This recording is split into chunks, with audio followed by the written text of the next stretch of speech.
আসসালামু আলাইকুম বন্ধুরা, অপূর্ব স্বাদ চ্যানেলে আপনাদের সকলকে স্বাগত। মিরিক মাছের এই রেসিপিটি একবার হলেও ট্রাই করে দেখবেন, আশা করছি ভালো দেখে নিন। প্রথমে আমি মাছটাকে কিছু মশলা দিয়ে ভালোভাবে মেখে নিব। মাছটি মেখে নেওয়ার জন্য দিয়ে দিচ্ছি হলুদের গুঁড়ো, কাশ্মীরি লঙ্কার গুঁড়ো আর দিয়ে দিব লবণ।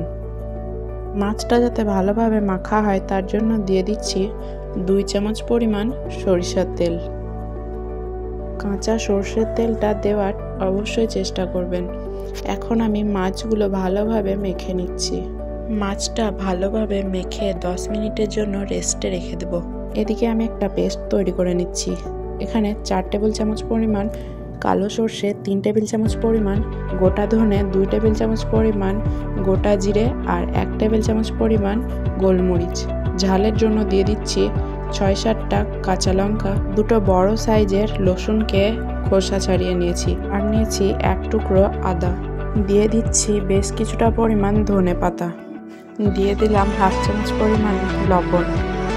এখন 1 কাপ জল দিয়ে ভালোভাবে একটা পেস্ট তৈরি করে নিব।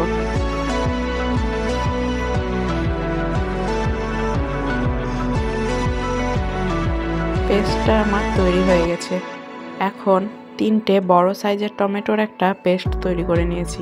এখন কড়াইতে বেশ কিছুটা পরিমাণ সর্ষের তেল গরম করে ওর মধ্যে কিছুটা লবণ দিয়ে দিচ্ছি। এতে কি হবে, মাছটা তলায় লেগে যাবে না।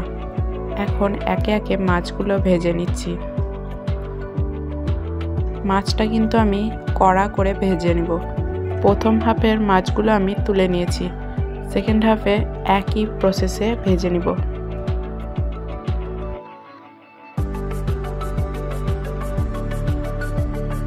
বাকি মাছগুলো আমার ভেজে নেওয়া হয়ে গেছে, এখন একে একে তুলে নিচ্ছি।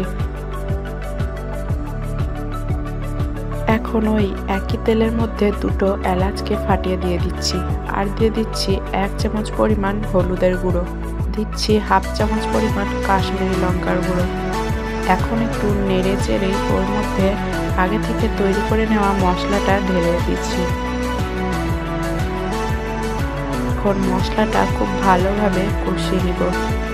প্রায় 5 থেকে 7 মিনিটের মতো ভালোভাবে নেড়ে চেড়ে নিচ্ছি। দেখুন মশলাটা আমার তৈরি হয়ে গেছে আর রসটাও অনেকটাই মরে এসছে। এখন টমেটোর পেস্টটাও ঢেলে দিব। টমেটোটা দিয়ে আরও কিছুক্ষণ ভালোভাবে রান্না করে নিব। টমেটোটা দেওয়া মাত্র দেখুন কালারটা কত সুন্দর চলে এসেছে। আরও 5-7 মিনিট মশলাটা কষে নেওয়ার পর দিয়ে দিচ্ছি বেশ কিছুটা পরিমাণ জল। এখানে আমার লবণটা কম থাকায় আরও কিছুটা লবণ দিয়ে দিচ্ছি। এখন ফুটে আসার জন্য অপেক্ষা করব। ঝোলটা ফুটে আসলেই একে একে মাছগুলো সব দিয়ে দিচ্ছি। মাছটা দিয়ে আরও কিছুক্ষণ ফুটিয়ে ঘন করে নিব। এরপর কিছুটা কুচনো ধনে পাতা দিয়ে দিচ্ছি। শেষমেশ 1 চামচ কাঁচা সর্ষের তেল দিয়ে নামিয়ে নিব। তো রেসিপিটি আপনাদের কেমন লাগলো অবশ্যই কমেন্টে জানাবেন। চ্যানেলে নতুন হয়ে থাকলে অবশ্যই চ্যানেলটিকে সাবস্ক্রাইব করে দিবেন। ভিডিওটি ভালো লাগলে লাইক করে দিবেন।